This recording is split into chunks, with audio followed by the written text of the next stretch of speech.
Hi, I'm Ali. Today I'm going to read you a story called Rebel Baby. Are you ready to listen? Okay, I'm going to read you the story. Rebel Baby. Chapter 1 Baby Talk. Jack was walking home from school. Sometimes he put one foot in the gutter and one on the path, which made him go up and down. Other times he walked along the top of a low brick fence. As he was walking, he saw something on the ground. It was a tiny doll with yellow hair and no clothes on. Ahead of him, a woman pushed a pram. Jack ran to catch up. Here, he said to the boy, you dropped your doll. The woman smiled at him, but the baby gave the most disgusting, splotchy, wet raspberry he had ever seen. Jack stopped walking. The woman pushing the pram with the rude baby walked on. Suddenly, Jack saw the little doll fly out of the pram through the air and land on the road. He left it there. Jack started wondering about that baby. Perhaps it was a boy baby who thought he shouldn't play with dolls. The next day, when Jack was walking home from school, there was the pram again. As he watched, a plastic teddy bear shot out through the air and bounced onto the road. The kid sure can throw, said Jack, and he doesn't like bears either. Jack saw the pram parked outside the corner store on the following day. He decided to take another look at the baby, but the baby didn't even look up. It was too busy kicking the blankets and grabbing at its foot to drag its boots up. Then it flung the boots away. Jack bent to pick them up. Do you want them back? He asked. What do you think? The baby asked rudely. Why would I throw them away if I wanted them? Stop treating me like a baby. But you are a baby, said Jack. I want boots, not boots, yelled the baby. But you can't even walk yet, said Jack. Why would you want boots? How do you know what I can or can't? Of course I can, and run and skip and jump, screamed the baby. Gee, your mom and dad must be proud of you, doing all those things when you're so little, said Jack. They're not proud of me, said the baby. Why not? Asked Jack. Because they don't know, answered the baby. Why don't you tell them? Jack asked. My mom and dad have to feed me and dress me for the next 18 years. If I tell them how good I am, they send me out to work. I'm not ready for that yet. I want to have fun, the baby replied. Just then, the baby's mom came out in the shop and smiled at Jack. Hello, said Jack. Your baby is a good talker. Certainly is. Dada and Mama and goo goo goo. Oops, I forgot the bread, said the baby's mom. She went back into the store. I'll get you for that, the baby snarled. Just you wait. I didn't mean to dump, said Jack. Get lost, yelled the baby. For a few days, Jack didn't go near the baby. Although the pram was often parked outside the corner shop, Jack thought it was ridiculous, though, being scared of something so tiny. Besides, what could a little baby do to even with him? Chapter 2 Phone Order. One day, seeing bare feet waving in the air and a boot is on the ground, Jack picked them up. Hi, he said. How's it going? The baby ignored him. The reason of the baby ignored him was because he was talking into a mobile phone. Yes, I'll have half a dozen colas, and I'll have a couple of meat pies, sloppy ones. Just deliver it out the pram parked outside the store on the corner of Pitt and Streets. Shove them under the mattress out of sight and make it snappy, will you? Jack hardly believed his ears. I thought babies only drank milk, he said. I hate milk, the baby said. Disgusting stuff. How would you like it? A teat stuck in your mouth. Drink this. No choice. No. Would you like a lemonade or a soda? No. Just drink this and like it or lump it. I'll never thought about that before, said Jack. No, you wouldn't, said the baby. No one thinks. How would the baby like? And another thing I hate. What? Asked Jack.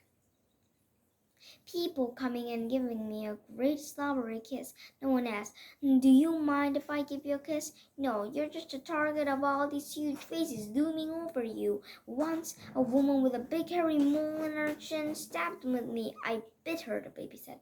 I'd only just got my first tooth, so I used it. It was my best thing I did that day. I can't wait to grow up. Just then the baby's mom came out of the shop. "Oh, you naughty little baby," she cried. "You've taken off your boots when now you've got cold feet." She says she saw the Buddhist in Jack's hands. "Thanks," she said. "And how are you?" Jack didn't answer. He was waiting to see what happened. As the baby's mom tried to put the Buddhist back, the baby started kicking and yelling, "Wah, wah," from under the pillow. The mom grabbed the dummy and stuck it in the baby's mouth. Splat! The baby spat the dummy so hard that it flew into the air and landed on the footpath. "Naughty, naughty," the baby's mom said, picking up the dummy up, dusting it, and sticking it back into the baby's mouth. "Wah, wah," Gug screamed the baby. The three are diving force. This time, the baby's mom held in the baby mouse until the baby had quieted down. Then she pined over to the baby's clothes. "Poor little baby's tired," the woman said, smiling at Jack. She went back into the shop. The baby took the dummy out of his mouth. His face was red with rage. "You can't win, can you? A gobstopper, that's all this. There's no freedom of speech here." The slightest complaint of wham, slam, and a gobstopper. They both do it. "Mom and Dad, it's not fair, I ask you." And no idea of hygiene either. Lands in the dirt, she dusts it off and whacks it back in her mouth. "I can taste the grit." "Don't you like your parents?" Jack asked. The baby looked awful. "Oh, they're all right. They try, they do their best, but they've got no idea." The baby was coming down. "What's your name?" it asked. "Jack," said Jack. "What's yours?" "Don't ask," the baby said. "You wouldn't believe it if I tell you." Sickening. The baby was staring at Jack in a funny way now. "Do you know what I want to be when I grow up?" the baby asked. "No, what?" asked Jack. "I want to be a racing driver, and you can help." "How can I help?" Jack asked. "You can push me down the hill in the pram fast, really fast." "I want to get used to the speeding," replied the baby. "I couldn't do that," said Jack. "Your mom wouldn't like it." "So you're a coward as well as a dauber," said baby. "Push off then. You can do one more." The baby closed his eyes if it go to sleep. Then it opened them again. "You can do one more little thing before you go." "What?" asked Jack. "Do you see the metal sticking out bit underneath the pram?" "Yes," replied Jack. "Just pull it up." Jack wasn't anxious to please the baby now. He didn't want to be hated by the baby. "Like this?" he asked. He pulled the lever up. "Hey, look!" the baby cried, pointing. "A helicopter." "Where?" asked Jack, looking around. He couldn't see one. Then he looked back. The pram was gathering speed and hurtling down the road. The baby clutched at each side of the pram and screamed with excitement. Chapter 4. Jack's New Friend. The baby had tricked him. Jack had released the brake. Now Jack was terrified. He started running as fast as he could to catch the pram. At the bottom of the hill was a very busy road. Lots of cars and trucks used it. It's a pram hit the road, the baby would be killed, and it would all be his fault. Jack was panting so hard, his heart was pounding. He ran and ran. "Stop that pram!" he cried. People were pointing and running now. Everyone could see what was going to happen. One man grabbed the pram but missed. One woman flung herself at the pram, but the pram bumped her and she rolled out and over. Still the pram raced on. The baby was screaming, but only Jack knew that screaming was excitement, not fear. Jack could hardly get his breath now. He got nearer and nearer. The roar of terrific loomed louder. Just then the pram reached the edge of the road, and Jack flung himself forward. His hands grasped the handle. His feet skipped another under him, and Pram stopped dead. Suddenly, people were patting him on the back, telling him how wonderful he was, and the baby was laughing. He'd never seen it so happy. Slowly, very slowly, Jack pushed the pram back up to the hill.